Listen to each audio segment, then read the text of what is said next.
Assalamualaikum warahmatullahi wabarakatuh. Alhamdulillah kemarin saya ngasih mata kuliah pengantar arsitektur di Universitas Bandar Lampung. Anak saya alhamdulillah sudah 2 yang lulus dari Universitas Bandar Lampung. Yang pertama Habibie Andrason, yang nomor 2 Rosmini Sophia Tasmin dari arsitektur, dan Habibie dari sipil. Ini anak saya yang nomor 3 Saidin Andrason, baru masuk di akuntansi Universitas Bandar Lampung. Jadi Universitas Bandar Lampung ini sebetulnya adalah universitas swasta yang dirintis oleh seorang dosen juga, ya, Pak Barusman. Ya, alhamdulillah universitas ini kemarin melakukan Dies Natalis ke-50, jadi setengah abad umur. Untuk ukuran Lampung, Universitas Bandar Lampung ini berhasil menjadi pionir, ya, meluluskan sarjana teknik sipil pertama di Lampung, lalu meluluskan akuntansi juga, sarjana akuntansi yang pertama. Demikian juga menghasilkan sarjana arsitektur yang pertama juga, yang sepengetahuan saya. Jadi memang Universitas Bandar Lampung ini cukup ramping dan lincah dalam menghadapi persaingan di dunia pendidikan tinggi. Dan Universitas Bandar Lampung ini punya visi menjadi universitas berkelas dunia. Lalu ada beberapa program yang di arsitektur yang bekerja sama dengan Universitas Jepang. Ya, saya agak susah ngucapinnya apa, bahasa Jepang. Tapi itu sudah satu awal, ya. Artinya saya juga pernah di Universitas Indonesia, di Institut Teknologi Bandung. Untuk saat ini saya lihat, ya, ada kecenderungan bahwa universitas besar ini besar juga beban operasionalnya, lalu mahasiswanya juga, setelah saya lihat, banyak juga cenderung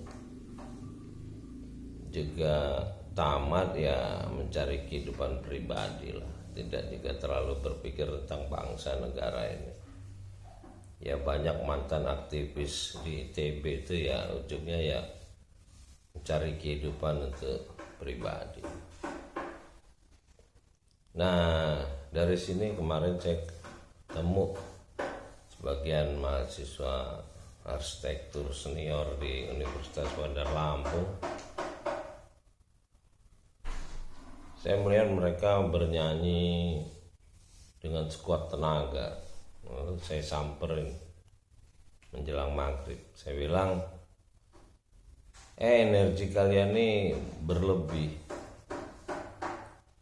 Coba kita salurkan yuk untuk berpikir tentang bangsa dan negara kita ini. Mungkin mahasiswa UI ITB udah terlalu sibuk dengan kegiatan akademiknya. Mungkin justru kita juga punya visi universitas berkelas dunia, bisa juga mulai berpikir bagaimana membawa Indonesia ini untuk menjadi negara yang menjadi pembawa peradaban dunia masa depan dengan ideologi Pancasila sebagai peradaban dunia. Jadi Bukan seperti orang-orang sekarang ini teriak-teriak Pancasila di dalam negeri. Pancasila di dalam negeri ini udah lama gitu, tinggal ngamalinnya aja yang sesuai apa enggak. Mau di birokrasi kita pada nggak bisa jalaninya. Beri kemanusiaan yang adil dan beradab. Banyak warga negara Indonesia yang terbunuh. Sementara yang teriak-teriak Pancasila ini mencurigakan, apa musuh dalam selimut. Belagak Pancasila.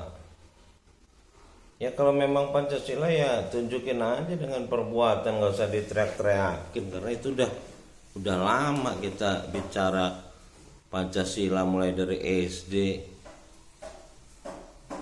Nah sekarang bagaimana Pancasila itu dia terapkan di Indonesia, lalu kita bawa menjadi contoh peradaban di dunia dengan kita kasih contoh kehidupan bernegara kita yang Pancasila, nggak yang main tembak aja warga negara Indonesia. Karena ada sila peri kemanusiaan yang adil dan beradab, gitu loh.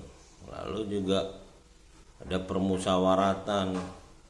Lalu politik mau dimonopoli anak keturunan aja, ya mending kita bangun kerajaan aja sekalian, biar nggak terjadi konflik interest gitu loh antara dinasti dengan demokrasi gitu loh. Demokrasi nggak dinasti lah, suruh cari kerjaan lain aja itu anak-anak orang kaya, anak-anak pejabat gitu.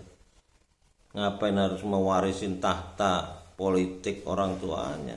Kan udah kaya, udah banyak duit, banyak yang bisa dilakukan untuk membawa negara ini menjadi